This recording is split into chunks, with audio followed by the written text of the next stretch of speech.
A culpa pela pandemia de coronavírus no mundo tem nome e sobrenome. É do Partido Comunista Chinês. E se você ainda tem alguma dúvida a esse respeito, precisa chegar até o final desse vídeo. Não, a China não criou o novo coronavírus em laboratório. Esqueça as teorias da conspiração. O novo coronavírus é uma tragédia anunciada. E para entender exatamente como isso aconteceu, é preciso primeiro visualizar essa história em ordem cronológica, numa linha do tempo. De acordo com oficiais chineses, o primeiro caso de Covid-19, o nome científico da doença respiratória aguda causada pelo coronavírus da Síndrome Respiratória Aguda Grave 2, aconteceu no dia 17 de novembro de 2019. E o primeiro indivíduo a testar positivo para a doença apresentava sintomas no dia 8 de dezembro de 2019. A falta de condições sanitárias de um mercado de animais silvestres em Wuhan, prática comum num país que não oferece segurança alimentar, foi fundamental para o surto.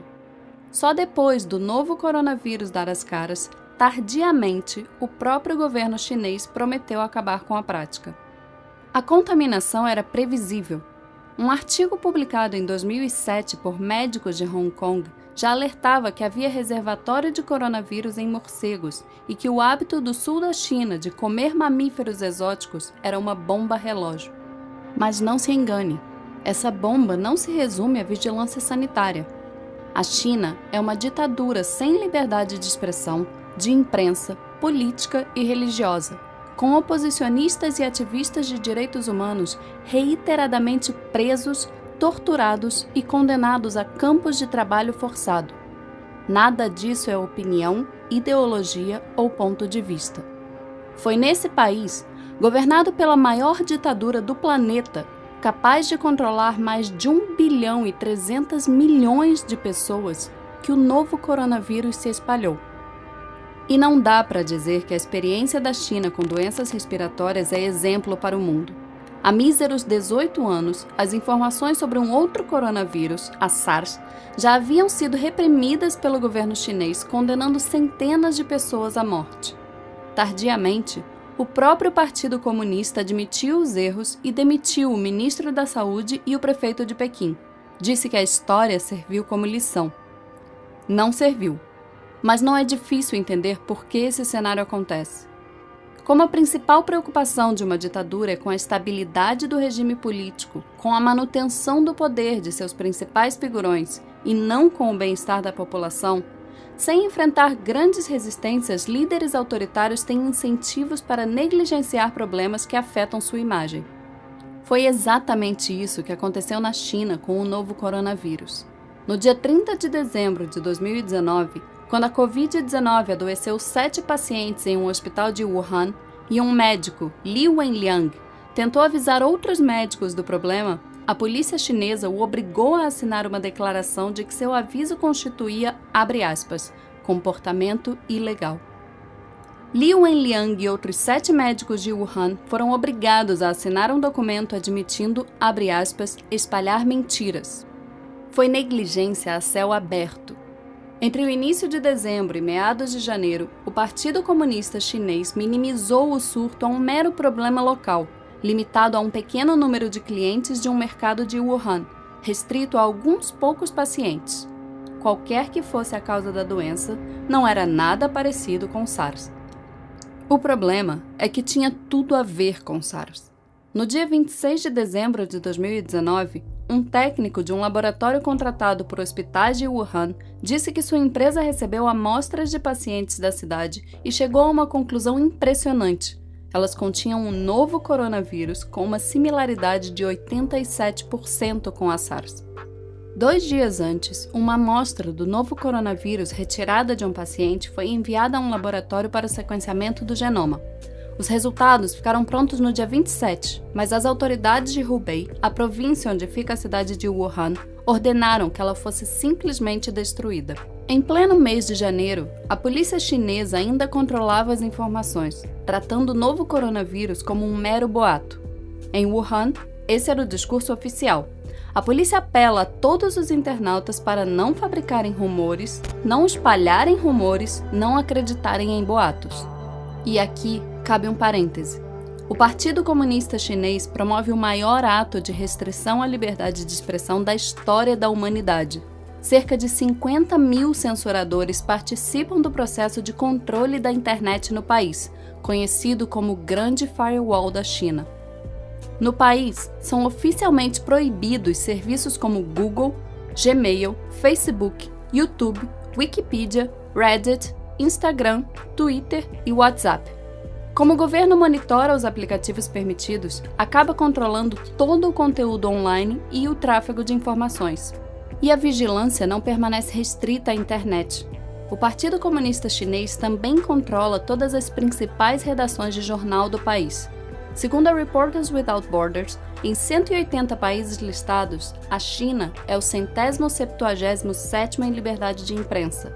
Não há acesso no país à BBC, New York Times, The Guardian, Wall Street Journal, Reuters, Time ou NBC.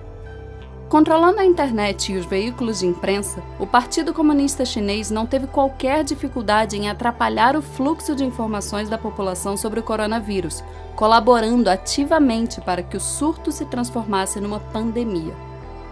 Li Wenliang, um médico whistleblower citado há alguns minutos nesse vídeo, só foi liberado da prisão no dia 3 de janeiro de 2020, depois que assinou um documento assumindo a prática de atos ilegais. Li contou à CNN que sua família se preocuparia se ele perdesse a liberdade. Como consequência da exposição ao vírus, isolado no trato de seus pacientes, Li acabou contraindo o novo coronavírus e falecendo aos 34 anos.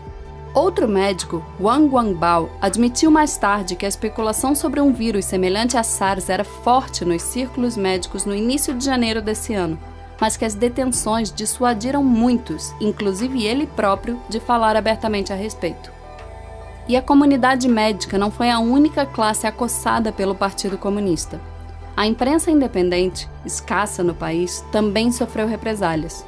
Em fevereiro, 2 jornalistas chineses, Fang Bin e Shen Qiuxi, desapareceram depois de trabalharem na cobertura do coronavírus em Wuhan e denunciarem as supressões de informações e as ameaças do governo.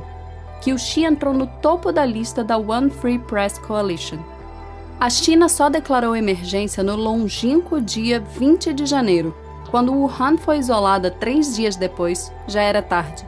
O vírus estava sendo espalhado por todo o país, levado pelos 400 milhões de chineses que se preparavam para viajar para comemorar o Ano Novo Lunar, pronto para alcançar os 4 cantos do planeta.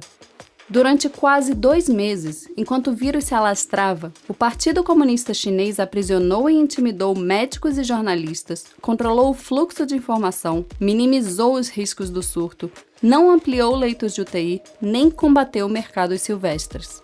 Xi Jinping, o presidente da China, secretário-geral do Partido Comunista Chinês, comentou publicamente pela primeira vez sobre o novo coronavírus apenas no dia 20 de janeiro, mas já no dia 7, quase 2 semanas antes, durante uma reunião do partido, ele admitiu num discurso interno conhecimento do, abre aspas, novo coronavírus. Nesses 13 dias, enquanto negava o surto, o Partido Comunista Chinês organizou 2 grandes reuniões em Hubei e reuniu mais de 40 mil famílias num banquete em massa em Wuhan, na tentativa de bater um recorde mundial. Xi Jinping poderia ter evitado a pandemia. Apenas no dia 4 de fevereiro, assim como no episódio com a SARS em 2002, o Partido Comunista admitiu suas falhas, deficiências e dificuldades na resposta à epidemia e prometeu, abre aspas, melhorar nossas habilidades em lidar com tarefas urgentes e perigosas. Mas mesmo 2 meses depois do surto começar, depois da Organização Mundial de Saúde pedir repetidamente às autoridades chinesas dados sobre as condições clínicas dos médicos e enfermeiros de Wuhan, o governo chinês ainda tinha dificuldade em ser transparente com a comunidade internacional. Repetindo as trapalhadas do Politburo soviético no acidente nuclear de Chernobyl em 1986, o Partido Comunista Chinês é indiscutivelmente o grande responsável por negligenciar um surto em tão local, reiteradamente ignorado pelas autoridades, transformando o novo coronavírus numa pandemia global. Reprisando os erros da SARS em 2002, a ditadura chinesa deixou o mundo novamente à mercê de seus caprichos, pagando por suas irresponsabilidades, sem nenhuma garantia de que tenha condições de combater exemplarmente novos surtos nos próximos anos, capazes de dizimar populações inteiras. É exatamente por isso que a culpa pelo novo coronavírus tem nome e sobrenome, e que se há outros líderes políticos negligenciando e sabotando o combate ao surto, é tão importante responsabilizar os principais autores políticos dessa pandemia.